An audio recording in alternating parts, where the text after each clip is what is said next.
નમસ્તે મિત્રો, રાધે રાધે, જય શ્રી કૃષ્ણ મિત્રો. આજની નવી વાર્તા સાંભળીએ. ઓ અપણ સ્ત્રી, ક્યાં મરી ગઈ? સંભળાતું નથી કે શું? ક્યારનો અવાજ લગાવું છું, જીવતી છો કે મરી ગઈ? શિખર પોતાની પત્ની અંજુ પર ગુસ્સામાં ભટકીને જોર જોરથી ચીસો પાડતો હતો. અંજુ ત્યારે વાસણ સાફ કરતી હતી. તેણે તેના પતિની ઘમંડથી ભરેલો અવાજ સાંભળીને પોતાના હાથ ધોઈને સાડીના પલ્લુથી લોહીને દોડીને એની પાસે આવી અને ભયભીત થઈને બોલી, શું થયું? કઈ જોતું છે? તમારે મારો રૂમાલ ક્યાં છે? વિચાર્યું હતું ભણેલી ગણેલી સ્ત્રી આવશે તો ઘર સાચવી લેશે, મારી સેવા કરશે, પરિવારના બધા માણસોને ખુશ રાખશે. પણ નહીં, તારે હરખ તો અપણ સ્ત્રી જેવી જ છે. અને આ મહારાણીના તો નખરા જ પૂરા નથી થતા. સવારથી તૈયાર થવામાંથી ટાઈમ નથી મળતો. એવું લાગે છે કોઈ વેશ્યાલય પર બેસવા જઈ રહી હોય. શિખરની વેશ્યાલય વાળી વાત જ્યારે અંજુએ સાંભળી તો એવું લાગ્યું કે તેના શરીરમાં આગ લાગી ગઈ છે. પરંતુ સવારમાં તેની સાથે લડવું એને ગમ્યું નહીં. તેને તેનો રૂમાલ, ઘડિયાળ અને પર્સ આ બધું ટેબલ પર મૂકીને કંઈ બોલ્યા વગર જ ત્યાંથી જતી રહી. પછી એક જોરથી અવાજ આવ્યો, ઓય અપણ સ્ત્રી, નાસ્તો તૈયાર છે કે એ પણ હોટલથી પડશે? એવી ઘમંડથી જાય કે એવું લાગે છે કે કોઈ રાજા મહારાજાની છોકરી હોય જે ખબર જ નહીં પોતાની સાથે કેટલા નોકર ચાકર લઈને આવી હોય કે દહેજ લઈને આવી હોય એવું દેખાડી રહી છે. અંજુ ત્યારે પણ કંઈ ના બોલી અને આંખમાં આંસુ લઈને ગરમા ગરમ આલુ પરાઠા અને ગળ્યું દહીં લઈને આવી. ત્યારે શિખરે તે પરાઠાનું એક બટકું ખાઈ વધુ અને આખી થાળી દહીં સાથે દિવાલ પર પછાડી દીધી. દહીં આખા રૂમમાં ફેલાઈ ગયું અને તેના પર ગુસ્સે થઈને બોલ્યો, અરે અભા, આખી મરચીની થેલી નાખી દીધી કે શું પરાઠામાં? એટલે પતિ ખાઈ જ ના શકે અને જ્યારે પતિ ઓફિસ જતો રહે ત્યારે ઢૂસી ઢૂસીને ખાઈ શકે. બિચારી અંજુના મોઢામાંથી એક શબ્દ પણ ના નીકળ્યો. પછી થોડા ટાઈમ પછી દહીં સાફ કરતી કરતી બોલી, ઠીક છે તો સાદું પરાઠું લઈને આવું કે રોટલી લઈને આવું? શિખર ફરીવાર તેના પર ગુસ્સે થઈને બોલ્યો, નથી જોઈતું મારે હવે કંઈ, પણ હવે હું સાંજે આ ઘરે પણ નહીં આવું. અંજુબેને ફરીવાર બોલી, આ તમે કેવી વાત કરો છો? તમે જો આમ જ ભૂખ્યા પેટે ઘરેથી જતા રહેશો તો મારા ગળામાંથી કોળિયો પણ કેવી રીતે ઉતરશે? શિખરે કીધું, ન ખાવું હોય તો ના ખા અને મરી જા ક્યાંય જઈને. અને એના ગાલ ઉપર એક એવી ઝાપટ મારી કે અંજુ ત્યાંને ત્યાં જ પડી ગયા. એણે અંજુને જોયા વગર જ દરવાજો ઝડપથી ખોલ્યો અને વાવાઝોડાની જેમ પોતાના રૂમમાંથી નીકળ્યો અને પોતાની ગાડી ચાલુ કરીને એટલો ઝડપથી ગયો જેમ કે કોઈ વાવાઝોડું જતું હોય. આ સો ઘરના બધા લોકો જોઈ રહ્યા હતા, પરંતુ કોઈ પાસે એટલી તાકાત ન હતી કે કોઈ એને આવું કરવાથી રોકી શકે કે સમજાવી શકે. અંજુને તો પોતાના પતિ દ્વારા અપમાનિત થવાની ટેવ પડી ગઈ હતી, પરંતુ અંજુની જેઠાણી મોનિકાને શિખરનું આ રીતે ખીજાવવું અને અંજુને અપમાનિત કરવું જરા પણ પસંદ ન હતું.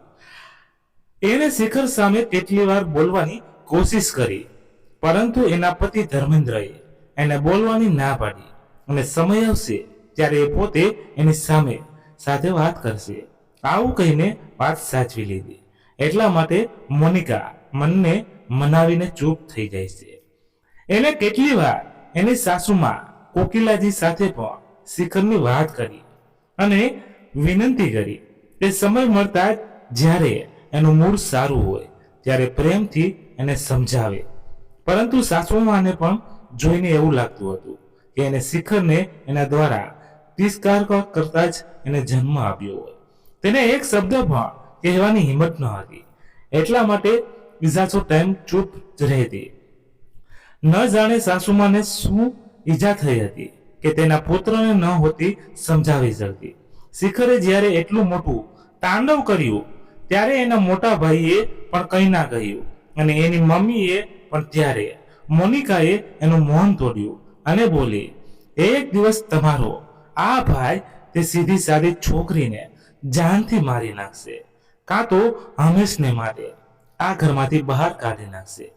ત્યારે તમારા બધાની બુદ્ધિ ઠેકાણે આવશે. આટલો અન્યાય કેવી રીતે સહી શકાય અને જોઈ શકાય છે? મોનિકાનો અવાજ આ ઘરમાં ગુસ્સાથી કંપી રહ્યો હતો. ઉપર અંજુ બિચારી રડી રહી હતી. મોનિકાને મન થયું કે એ અંજુના રૂમમાં જઈને એને ગળે મળીને એના આંસુ લૂછે અને એની આશ્વાસન આપે, પરંતુ તે સ્વાભિમાની છોકરીના આત્મસન્માનને દુઃખ ન થાય એટલે તે અંજુ પાસે ના ગયા. અંજુ તે દિવસે આખો દિવસ રોતી રહી, પરંતુ એવું કોઈ કામ ન હતું જે એણે ન કર્યું હોય. ઘરના બધા કામો કરતી રહી, પરંતુ તે સ્વાભિમાની છોકરીએ આખો દિવસ ખાવાનું ન ખાધું. જો કોઈ એના પતિને કંઈ પણ ઊંધું સીધું કહી દેતું તો તે વફાદાર સ્ત્રી એના ઉપર ગુસ્સે થઈ જતી. તે પોતાના પતિના માટે તે પોતે કંઈ ના બોલતી અને બીજા કોઈને પણ ન બોલવા દેતી. જો એના સામે કોઈ શિખરને કોઈ ખરું ખોટું કહી દેતું તો તે આગળ જઈને કહેતી કે જેવો પણ છે મારો પતિ છે, હું એના વિરુદ્ધ એક શબ્દ પણ સહન ન કરી શકું. એટલા માટે મોનિકાએ પણ પોતાના દેર અને દેરાણી વચ્ચે બોલવાનું જ છોડી દીધું હતું.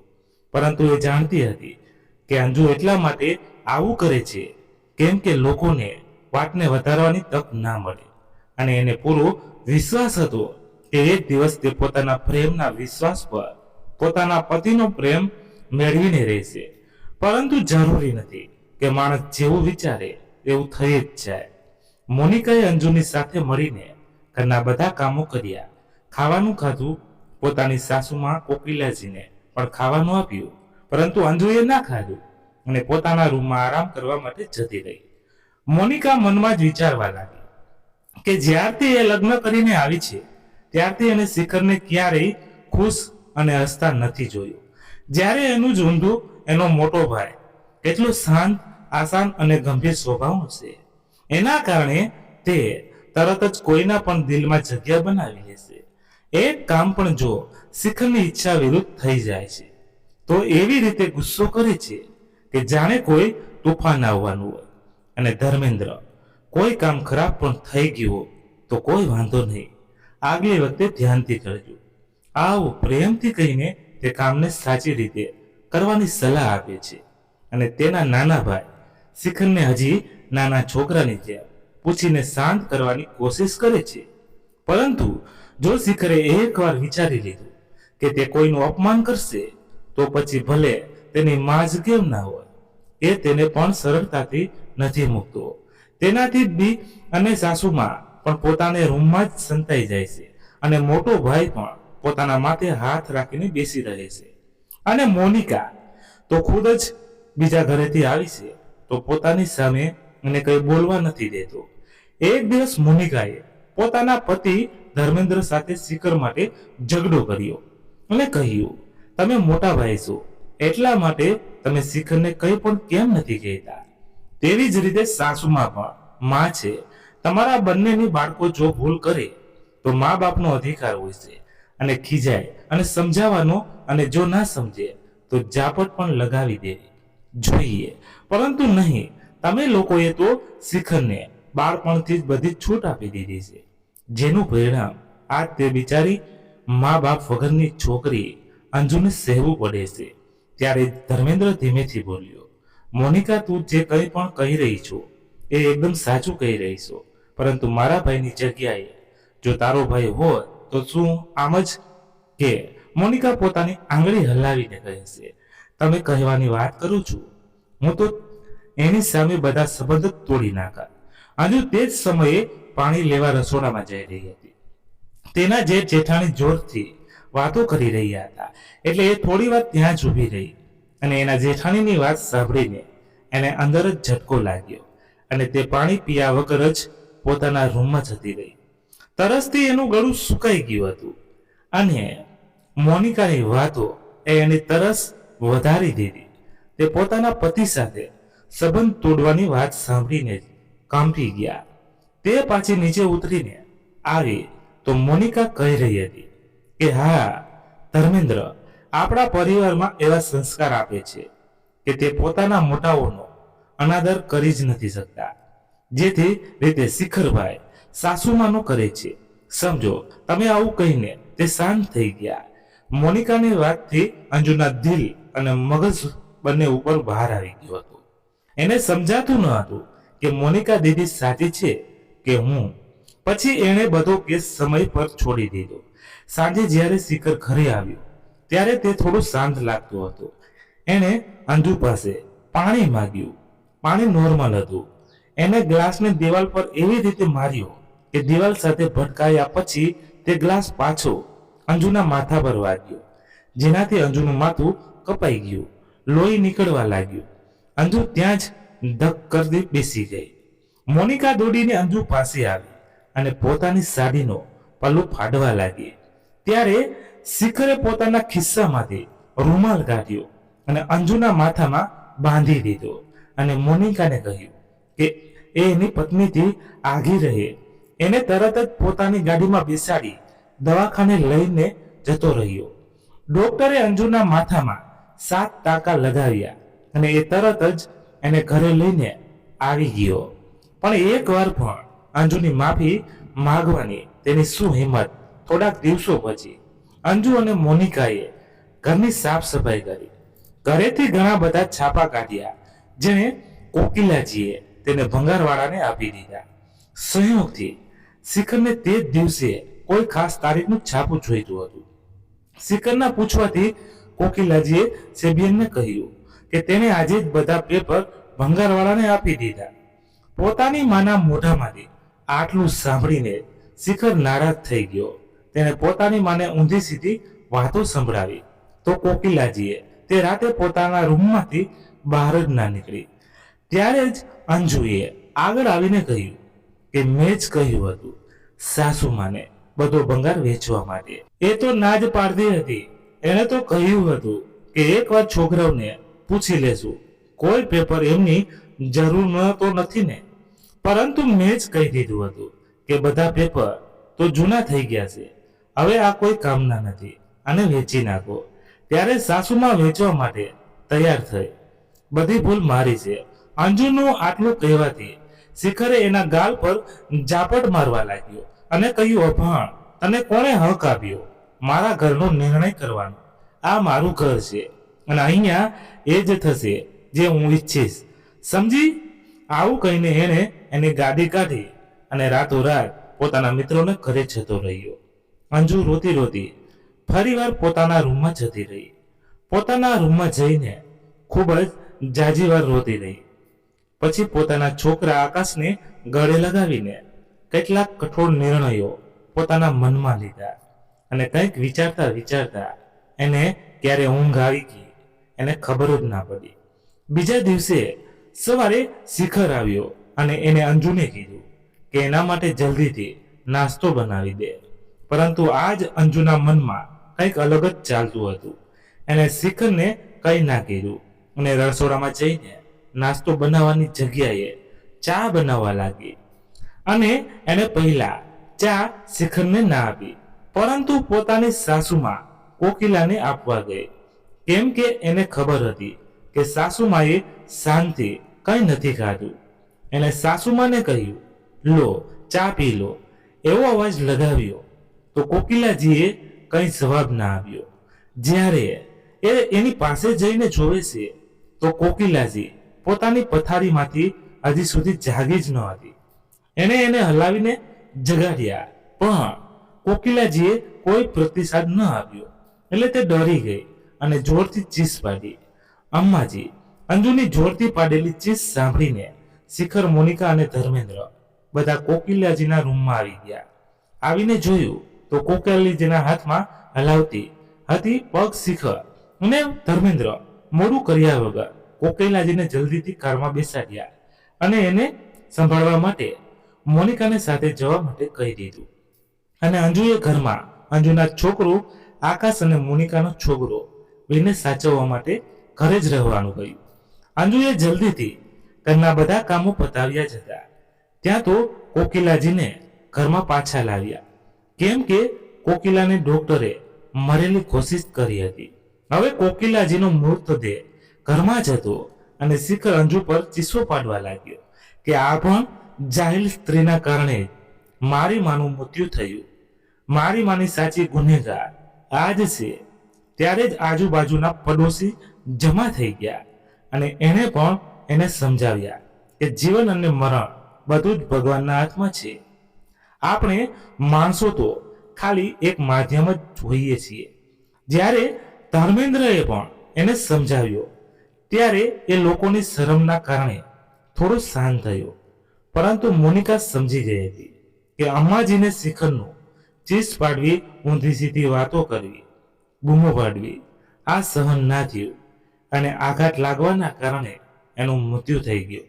ડોક્ટરના રિપોર્ટમાં પણ ગુંગળામણ થવાના કારણે અને કોઈ વાતનો આઘાત લાગવાનો ના કારણે મૃત્યુ થયું છે એવું લખ્યું હતું. અંજુએ કોકિલાજીનું 13માનું કાર્યક્રમ પૂરું થયું ત્યાં સુધી બધા કામ સારી રીતે કર્યા.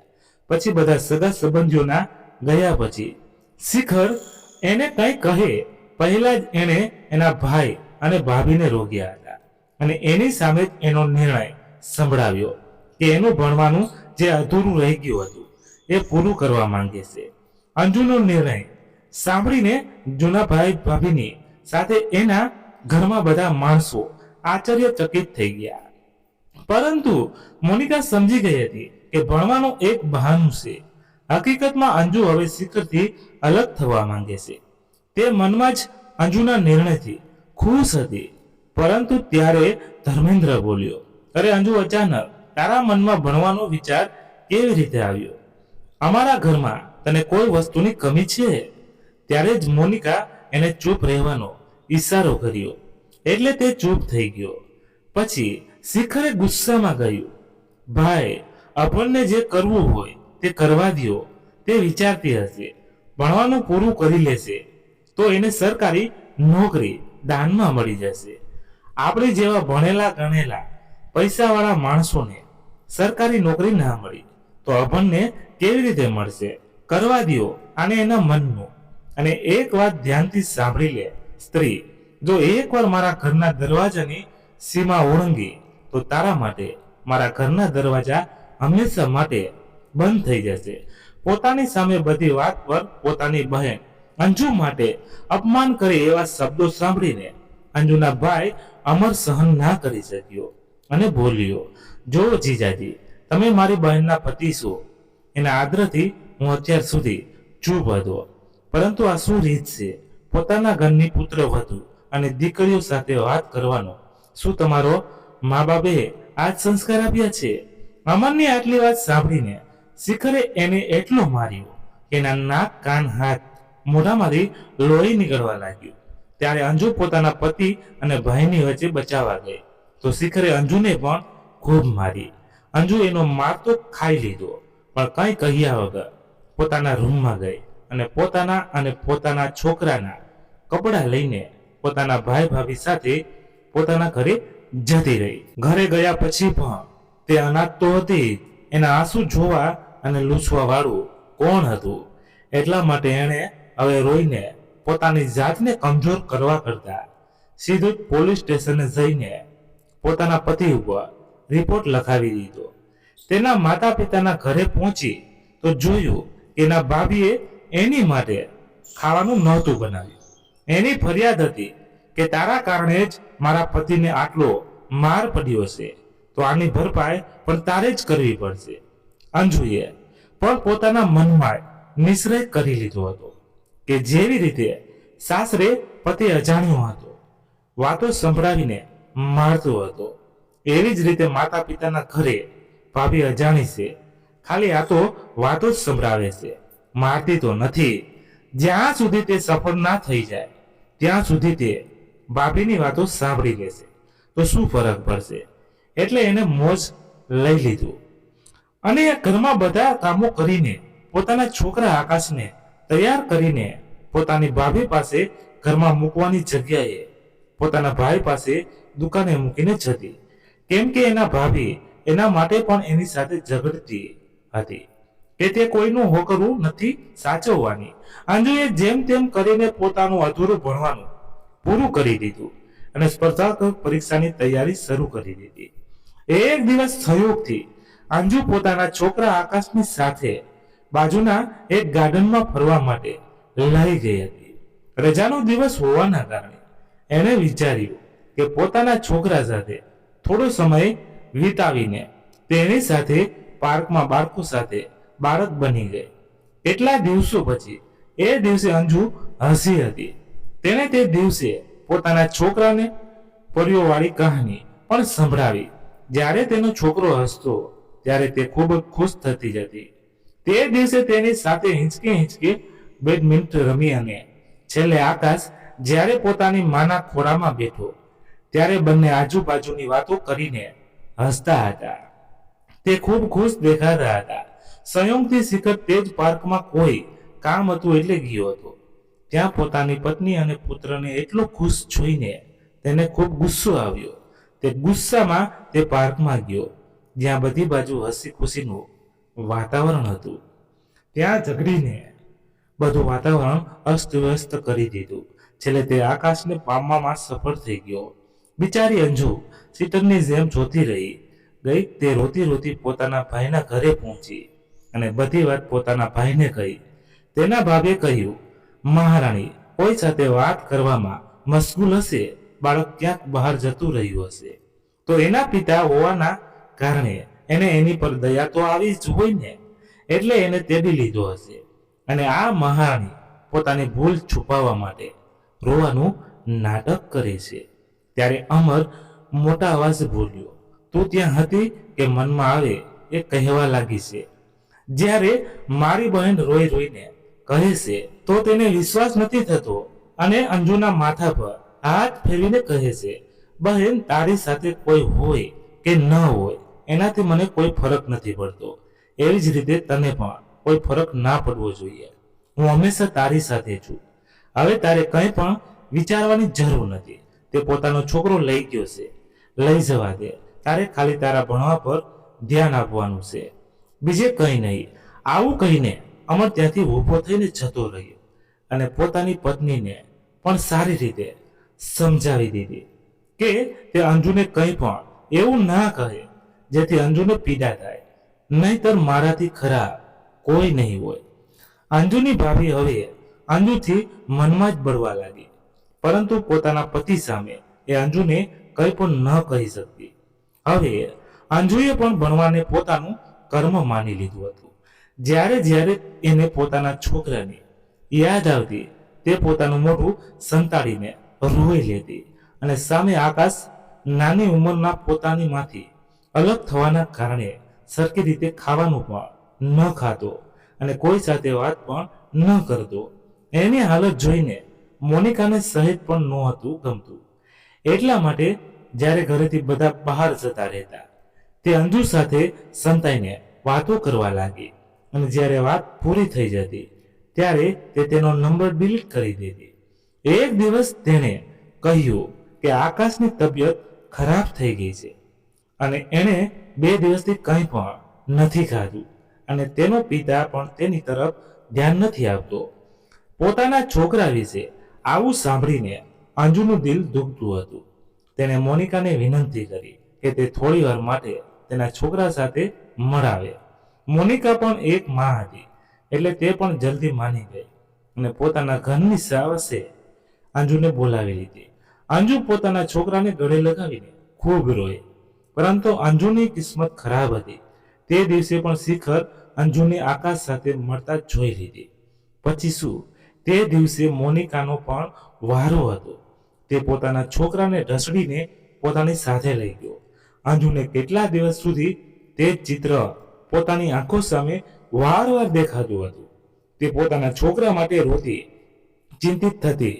પછી 2 ગણા ઉત્સાહ સાથે ફરીવાર તે એવું વિચારીને ભણવા લાગી જતી કે એક દિવસે તે ખૂબ મોટી સરકારી ઓફિસર બનશે અને બધા અધિકાર સાથે પોતાના છોકરાને પોતાની પાસે લઈ આવશે. પેલી બાજુ શિખરે પોતાની ભાભી મોનિકાને ખૂબ જ અપશબ્દો કહ્યા કે હવે તે મોટા ભાઈ ધર્મેન્દ્રની ધીરજથી પણ બહાર થઈ ગયું. એટલા માટે એણે નિર્ણય લીધો કે બંને ભાઈઓને અલગ થઈ જવું જ સારું રહેશે. શિખરે પણ તરત કહી દીધું, ઠીક છે, મને કંઈ ફરક નથી પડતો, અત્યારે જ અલગ થઈ જા. હવે શિખર પોતાના છોકરા આકાશ સાથે ઘરના એક ખૂણામાં અને ધર્મેન્દ્ર પોતાની પત્ની અને છોકરા સાથે બીજા ખૂણામાં રહેવા લાગ્યા. શિખરે તે બંને વચ્ચે એટલી મોટી દિવાલ બનાવી દીધી કે કોઈ પણ એકબીજાનું મોઢું ના જોઈ શકે. મોનિકાએ આ વાત અંજુને કહી દીધી. અંજુને ખૂબ દુઃખ થયું કે એનું સંતાનને તો હવે વધારે એકલું લાગતું હશે, પરંતુ તે કરી પણ શું શકતી.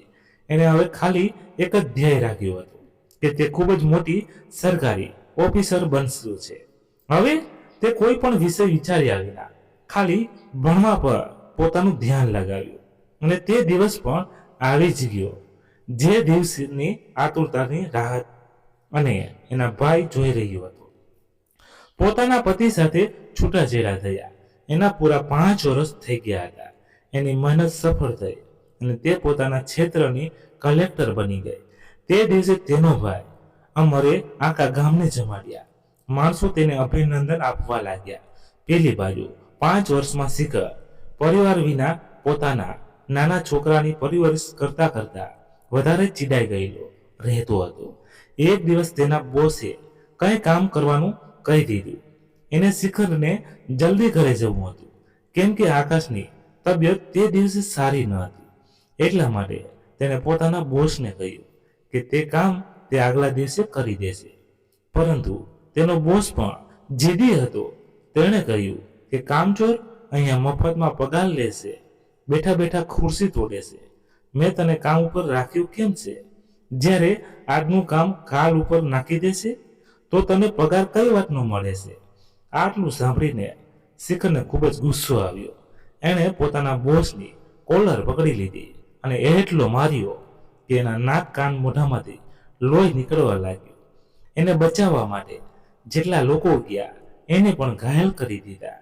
પછી શિખરને તરત જ નોકરીમાંથી કાઢી નાખ્યો અને શિખર ગુસ્સામાંથી ઘરે આવ્યો. આકાશને ખૂબ તાવ આવી રહ્યો હતો. તેણે પોતાના પપ્પા પાસે ગરમ પાણી માંગ્યું. શિખરને ગુસ્સો ખૂબ આવી રહ્યો હતો, પરંતુ શું કરે? ચૂપચાપ રસોડામાં ગયો અને જેવો જ ગેસ ચાલુ કર્યો, આગ લાગી ગઈ. તે દોડીને પોતાના બેડરૂમમાં આવ્યો અને આકાશને લઈને બહાર ભાગ્યો. એના ઘરમાં જે કંઈ પણ જતું હતું બધું બળીને રાખ થઈ ગયું. હવે શિખર પાસે કોઈ ડોક્યુમેન્ટ્સ વધ્યા કે ના પૈસા વધ્યા જેની તાકાત પર તે બીજે કંઈ નોકરી કરી શકે. જેના કારણે તે નિરાશ થવાને બદલે વધુ તામસી મગજનો થઈ ગયો. ધર્મેન્દ્રથી પોતાના ભાઈની હાલત જોવાતી ન હતી, એટલે એને સંતાઈને થોડા પૈસા આપ્યા જેથી તે પોતાના ઘરને સારું કરી શકે. મોનિકાને બધી ખબર હતી. તે ઈચ્છતી હતી કે પોતાના પતિને ના પાડી દે એની મદદ કરવાની, પરંતુ એક દિવસ ધર્મેન્દ્રએ શિખરને જે હકીકત કીધી તે પછીથી તે નાનો પડી શકી. ધર્મેન્દ્રએ કીધું કે એ બંને ભાઈ જ્યારે નાના હતા ત્યારે તે પોતાના નાનાની ઘરે ગયા હતા. માં પણ ત્યાં જ હતી. ત્યારે છોકરાઓ સાથે મળીને જાંબુડા ખાવા થોડીક આગે એક વૃક્ષ નીચે ગયા. કંઈક છોકરા જેને વૃક્ષ ઉપર ચડતા આવડતું હતું એની સાથે શિખર પણ ચડી ગયો. તે ચડી તો ગયો પણ ઉતારવા ટાઈમે એનો પગ લપસી ગયો અને તે જમીન પર પડી ગયો, જેના કારણે તેની માથા પર ખૂબ ઊંડી ઈજા થઈ હતી. એ ઈજાને કારણે શિખર તામસી મગજનો થઈ ગયો છે અને એનો દોષ પપ્પાએ માને આપી દીધો કે તે છોકરાનું ધ્યાન ન રાખ્યું અને આ જ આંચકાથી પપ્પાની મૃત્યુ થઈ ગઈ. એવી જ રીતે માની મૃત્યુ પણ શિખરના આતંકના કારણે થઈ, પરંતુ એનો બધો દોષ અંજુ ઉપર નાખી દીધો. તો અંજુ બોલીશ શિખરનો આ તામસીપણાનો કોઈ ઉપાય નથી. ત્યારે ધર્મેન્દ્ર બોલ્યો, અમે ઘણા ડોક્ટરને બતાવ્યું પરંતુ આનો કોઈ ઈલાજ નથી. આનો એક જ ઈલાજ છે, શિખર પોતાની જાતને કંટ્રોલ કરે ત્યારે જ સંભવશે. શિખરની હકીકત સાંભળીને મોનિકાને શિખર પર દયા આવતી હતી. હવે શિખર શું કામ કરશે? આ વિશે બંને પતિ પત્ની વિચારવા લાગ્યા. ત્યારે મોનિકાની બાજુમાં જે કામવાળી બાઈ આવતી એણે કીધું કે એના સસરા અચાનક મૃત્યુ પામવાના કારણે તે લોકો ગામડે જઈ રહ્યા છે. તેના પતિનો ઠંડો વેચવાનો વ્યવહાર હતો. જો કોઈ ગ્રાહક મળી જાય તો તેને સસ્તા ભાવમાં પોતાનો બધો સામાન વેચીને તરત જ ગામડે જવા માંગે છે. મોનિકાએ જ્યારે પોતાના પતિ ધર્મેન્દ્રને કહી ત્યારે એને પણ આ કામ સારું લાગ્યું. એણે વિચાર્યું કે શિખરના બધા ડોક્યુમેન્ટ બળીને રાખ થઈ ગયા છે તો તે થોડા કામવાળા રાખીને તે જ કામને મોટી રીતે કરી શકે છે. એને આ વાત શિખરને કીધી. તેણે પણ વિચાર્યું કે ભાઈ આ વાત કહે છે તો સાચું જ કહેતા હશે, કેમ કે તે ખાલી પોતાના ભાઈની વાત જ માનતો હતો, તેની વાત પર ચેતતો ન હતો. તેને કોલેરીનો સ્ટોલ પેલી કામવાળી બાઈના પતિ પાસે ખરીદ્યો. હવે શિખર પાસે જેટલા છોકરા કામ કરવા આવતા, એના તામસી સ્વભાવને કારણે જાજા દિવસ ન રહેતા. હવે મુશ્કેલીમાં આવીને શિખરે વિચાર્યું કે તે પોતે જ કોલેરીટી વેચવાનું શરૂ કરી દે. જ્યારે એને વેચવાનું શરૂ કર્યું ત્યારે ખરેખર એને ખૂબ જ ફાયદો થયો. હવે તો રોજ શિખર જે કોલેરીટીની સ્ટોલ લઈને અહીંથી ત્યાં જાતો અને વેચતો. એને જોયું સરકારી ઓફિસની આસપાસ માણસોની જાજી અવર જવર છે, તો ત્યાં જ જઈને કોલેરીટી વેચ્યું. ખરેખર તે દિવસે તેને સૌથી વધારે ખરીદાર થઈ.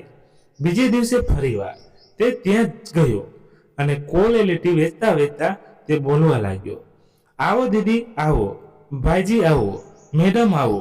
સર મહેસૂલની કામ જીમ સ્વાદથી ભરપૂર, તબિયત સારી કરવા વાળી, મગજને ઠંડુ કરવા વાળી કોલેરીટી આવો, ખાવું અને દિલ ખુશ કરીને જાઓ. જેને ખાવી હોય તે એની પાસે આવતા અને કોલેરીટી ખાતા, જેને ના ખાતા ખાવી હોય તો તેને ઇગ્નોર કરીને જતા રહેતા. પરંતુ તે દિવસે ખૂબ જ ગરમી હતી. અંજુની તબિયત સારી નહોતી, એટલે એણે પોતાની ઓફિસથી રજા લઈ લીધી અને પોતાના ઘરે જવા માટે નીકળી. જેવી તે પોતાની ઓફિસની બહાર નીકળી, તે પોતાના બંને હાથમાં કોલેરીટી લઈને દોડ્યો અને બોલ્યો, અરે મેડમસી, એક વાર તો મારા હાથની કોલેરીટી ખાઈને જુઓ, તમારું આરોગ્ય સારું થઈ જશે. એ જેવું જ એની બાજુ ફરીને જોયું, તે જોતી જ રહી ગઈ. તેને પોતાની આંખો પર વિશ્વાસ ના આવ્યો. એને એકવાર ફરીથી એને આંખો સાફ કરીને જોવા લાગી કે તેણે જેને જોયો તે શિખર જ છે કે કોઈ બીજું. તે જાલ શિખરનો પણ હતો. તે પણ અંજુને જોઈને ત્યાં ભૂતની જેમ ઊભો રહી ગયો. તેનું મોઢું ખુલ્લું જ રહી ગયું.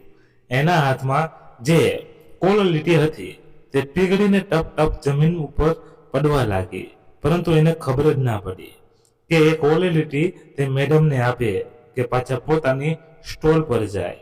ત્યારે જ અંજુનો પીએ તેની પાસે દોડીને આવ્યો અને બોલ્યો, મેડમજી, તમે એક ફાઇલ ઉતાવળમાં ટેબલની નીચે જ પડી ગઈ હતી. ચાવી આપો તિજોરીની, હું તેમાં પાછી મૂકી દઉં છું. ત્યારે બંનેનું લીન તૂટ્યું. એણે તેને ચાવી આપી ત્યારે શિખર બોલ્યો, અંજુ, તું અહીંયા આ બધું શું છે અને તું અહીંયા કઈ પોસ્ટમાં છે જે આ છોકરો તને મેડમ કહીને ગયો? ત્યારે અંજુ બોલી, શિખરજી, હું તો તે જ અભણ સ્ત્રી છું. ના જાણે આ મૂર્ખ માણસને મને મેડમ કહીને કેમ બોલાવે છે. તમે તો ખૂબ પૈસાવાળા હતા, તો આ 10-10 રૂપિયાની કોલેરીટી લઈને લોકોની પાસે દોડીને લોકો પાસે વિનંતી કરીને કેમ વેચો છો? હા, હવે સમજી, તમારા લાડલા છોકરાએ કઈ ડિમાન્ડ તો નથી કરીને રમકડા કે ખાવા પીવાની વસ્તુને, જેને તમે પૂરી નથી કરી શકતા, અને તેને પૂરી કરવા માટે આ બધું. એટલામાં જ અંજુનો પીએ ત્યાં આવે છે અને બોલે છે, મેડમજી, આ મહાશય પાસે કોલેરીટી ખાઈને જુઓ ને, ખૂબ જ ટેસ્ટી હોય છે. અંજુ હસીને કહે છે, નહીં સંજય, મને કોઈ પણ અજનબી પાસેથી કોઈ પણ વસ્તુ ખાવા પીવાનું મન નથી કરતું, અને તું પણ ક્યારેય ન ખાતું. અને આપણા બધા સ્ટાફને કહી દેજે કે અજનબીના હાથની એમ જ કંઈ લઈને ન ખાવું જોઈએ. પોતાની સુરક્ષા પોતાના હાથમાં હોવી જોઈએ. મેં સાચું કીધું ને સંજય? હા મેડમજી, તમે ખરેખર સાચું કીધું. સંજય એ હા કહીને ત્યાંથી જતો રહ્યો. શિખર તે દિવસે અંજુ ઉપર ગુસ્સે થવા માંગતો હતો, પરંતુ એ તેની પર ગુસ્સે ન થઈ શક્યો. તે એની સાથે વાત કરવા માંગતો હતો, પરંતુ એણે તેને ગાડી લીધી અને એની સામે એવી રીતે ચલાવી જેમ તુફાન આવી હોય, જેવી રીતે શિખર પહેલા અંજુ સાથે કરતો હતો. અંજુનું એવી રીતે ગાડી ચલાવવું શિખરને પોતાના ભૂતકાળની યાદ અપાવી. તેને એક એક કરીને બધી વાતો યાદ આવવા લાગી કે તે અંજુ સાથે કેવો દુરુપયોગ કરતો, તે નિર્દોષને કેટલી વાતો સંભળાવતો, પરંતુ તે અનાથ સંબંધ બચાવવા મારી બધી વાતો બધું જ સહન કરી લીધી. તેણે બીજે દિવસે ફરી પોતાની સ્ટોલ ઉતર જઈને લગાવી. તે દિવસ તેનું ધ્યાન ક્વોલિટી વેચવામાં ઓછું, અંજુની રાહ જોવામાં જાજુ હતું. પરંતુ બીજે દિવસે અંજુ ઓફિસ આવી જ નહીં. અને તે દિવસે ગ્રાહકો સાથે સારી રીતે વાત પણ ન કરી. એટલે ધીરે ધીરે એની પાસે ગ્રાહકો આવવાના પણ ઓછા થઈ ગયા. આ બાજુ અંજુ 2-4 દિવસથી કામ ઓનલાઈન કરતી હતી અને વધુ સમય કોર્ટમાં આપવા લાગી, જેથી તે પોતાના છોકરાની કસ્ટડી પોતે લઈ શકે. કેમ કે શિખરે અંજુને આર્થિક રૂપે નબળી કહીને આકાશને પોતાની પાસે રાખવાની અનુમતિ કોર્ટ પાસે માંગી હતી. હવે અંજુ શિખરથી વધારે મજબૂત હતી, એટલે હવે તે આકાશને ખુશી ખુશી પોતાની પાસે રાખતી. અંજુએ થોડા દિવસો પછી શિખર પાસે નોટિસ મોકલી કે તે આકાશને પોતાની પાસે રાખવા માટે છે. શિખર હવે સમજી ગયો હતો કે હવે તે ગમે તે કરી લે, પણ આકાશને તેની પાસે નહીં રહેવા દે. કેમ કે તે હવે આર્થિક રૂપે કમજોર થઈ ગયો છે. હવે તો તે 2 સમયનું ખાવાનું પણ સારી રીતે નહોતો આપી શકતો, તો સારી પરવરિશ અને સારી જિંદગી કેવી રીતે આપતો? એટલે કોર્ટનો નિર્ણય એને માનવો પડ્યો. અને હવે એના જીવવાનો એકમાત્ર સહારો એનો છોકરો હતો, તે પણ હિંડવાઈ ગયો. હવે એની પાસે અફસોસ સિવાય કંઈ પણ ના વધ્યું. અંજુનો છોકરો આકાશ એની મા પાસે જઈને ખૂબ ખુશ હતો. એને તેના પપ્પાએ કરેલા એક અત્યાચાર એને પોતાની મા અંજુને કહ્યા. અંજુનું મન તો કરતું હતું કે અત્યારે જઈને શિખર પાસે પોતાના છોકરા પર કરેલા એક અત્યાચારનો હિસાબ લે. પરંતુ એને કહ્યું, બેટા, કોઈ પણ મા બાપ પોતાના છોકરા માટે અહીં ના ઈચ્છે. આવું કરવા પાછળ તારા પપ્પાનો કોઈ સારો વિચાર હશે, જેનાથી તે પોતાના પપ્પાની સાથે નફરત ન કરે. પણ આકાશ હવે એટલો તો સમજવા લાયક થઈ ગયો હતો કે કોણ સાચું છે અને કોણ ખોટું. એની માં એના પપ્પા વિશે એટલી સારી વાતો કરતી હતી, અને એ જ પપ્પા એની મમ્મી સામે આગ લગાવતા હતા. તે સમજી ગયો કે તેની માં કેટલી સારી છે. એની નજરમાં તેની માની ઇજ્જત વધુ વધી ગઈ. અને પેલી બાજુ શિખર એકલો થઈ ગયો. આકાશના ગયા પછી તે તૂટી ગયો. એની આંખોની સામે એના બાળપણથી લઈને બધા દ્રશ્યો પિક્ચરની જેમ ચાલવા લાગ્યા. એને યાદ આવ્યું કે એને જાંબુડાના ઝાડ પર ચડવાનું એના મમ્મીએ તો ન કીધું હતું, તો પણ તેના ના પાડવાની તેની જવાબદારી કેવી રીતે થઈ? ભાઈ પણ એની જ સાથે હતા, એ તો ના પડ્યા. અને ભાઈના કહેવું પણ એણે ના માન્યું અને પોતાનો હુકમ ચલાવ્યો અને તે ઝાડ પર ચડ્યો. અંજુ બિચારી જે દિવસથી આ ઘરમાં પગ મૂક્યો હતો તે દિવસથી અમારા સંબંધને બચાવવાની કોશિશ કરતી હતી, પરંતુ મેં એના ઉપર પણ મારો હુકમ ચલાવ્યો અને એને મજબૂર કરી દીધી. ઘરની બહાર જમવાની મૃત્યુનો જવાબદાર પણ તે પોતાની માનવા લાગ્યો અને એકવાર અંજુની માફી માંગવા ગયો. અંજુએ કહ્યું કે મને કોઈની માફી નથી જોઈતી કે ના કોઈના સાથ. આવું કહીને અંજુ ઓફિસે જતી રહી. આકાશ સામે માફી માંગી તો તેને કહ્યું, મારી માં જેમ કહેશે તે હું કરીશ.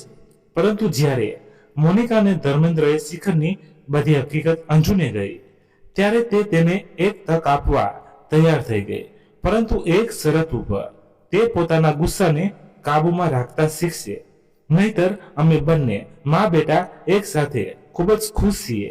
શિખરે કહ્યું, મને અંજુની બધી શરત સ્વીકાર છે, પરંતુ હું હવે મારી પત્ની અને છોકરા વગર નહીં રહી શકું. ત્યારે અંજુની ભાભી એ વિચાર્યું કે વહેતી ગંગામાં હું પણ હાથ ધોઈ લઉં. એણે પણ શિખરની સાથે અંજુની માફી માંગી કે મને પણ માફ કરી દે. અંજુનું દિલ ખૂબ જ મોટું હતું.